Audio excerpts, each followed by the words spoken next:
Hi everyone, mga Kim Pao fans. Kumusta po ang lahat?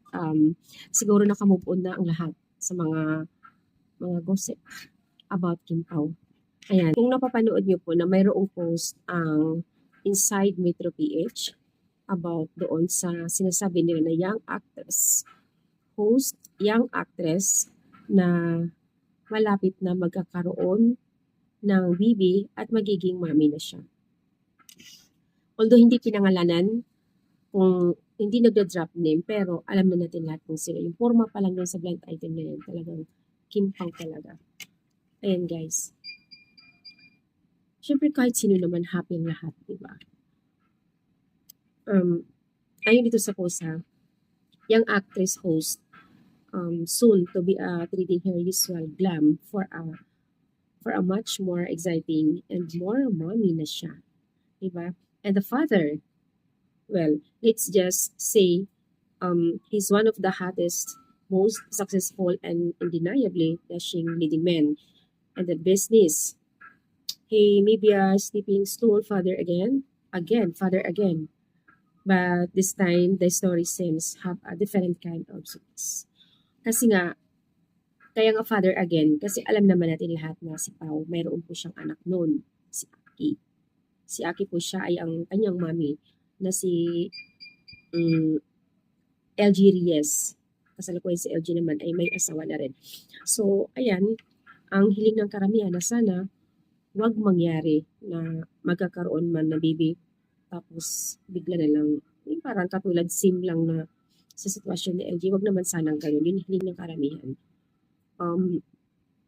Yun nga, yung isa din sa sinasabi ng iba, sana bago pa huli ang lahat, kahit na ilang months pa, yung parang bigla ang kasal lang para sa kanila. Syempre, alam mo na,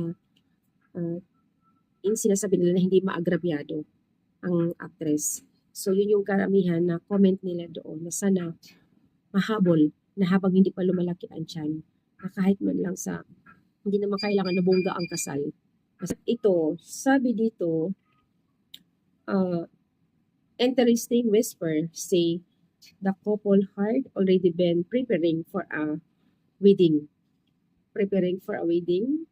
And before unexpected, a little blessing and came along and seemingly changed timeline. Kung matatandaan nyo guys na mayroong nilo-launch si Pao sa Cavite, yung Pleasant Kids, sobrang napakalaki as in napakalawak talaga, ang gaganda. Yun yung business ni Pao na itinayo. Bago yun, I think 3 weeks ago na yung nilalaunch niya yung kanyang business. Daming nag-iisip no na bakit yun ang pinili ni Pao sa dami-dami. Yun talaga yung pinili niya na laruan na pang kids. Kung pumutok yung balita na si Kimi ay prigi, doon nag-iisip ang mga tao na, ang mga netizens na something totoo nga, the future, kailangan nila yon kasi para sa kids din nila. Ayun na nga, maraming lumalabas na ngayon. Sobrang kalat sa social media na totoo nga talaga daw na si Kim ay nagdadalang tao. At kung makikita nyo naman sa Showtime, laging nakadress si Kimi. Laging nakadress. Tapos, medyo maluwag. Napabagay naman sa kanya. Nakikita din talaga yung, di ba pag nag-dress siya, nakikita yung parang nagbabump konti yung sa tiyan niya. Ayan guys, hindi naman kailangan itago. Siyempre happy ang lahat mga Kim Pao fans. Tungtuwa nga sila eh. Yung iba doon parang sa lahat ng mga nag-comment, wala silang sinasabi kundi happy. Wala silang yung kamo mag-react sila na mga basher niya naman, ganito. Wala silang ganun. Lahat happy sila, masaya sila. Sa katunayan, comment nila, yan inaantay namin. Basta si Paulo lang, walang problema.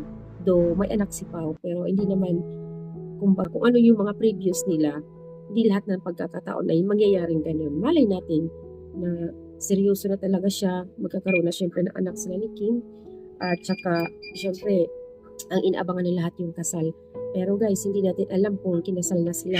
Di ba nga, noon nung What's Wrong with Secretary Kim, balita-balita na kinasal nilang dalawa.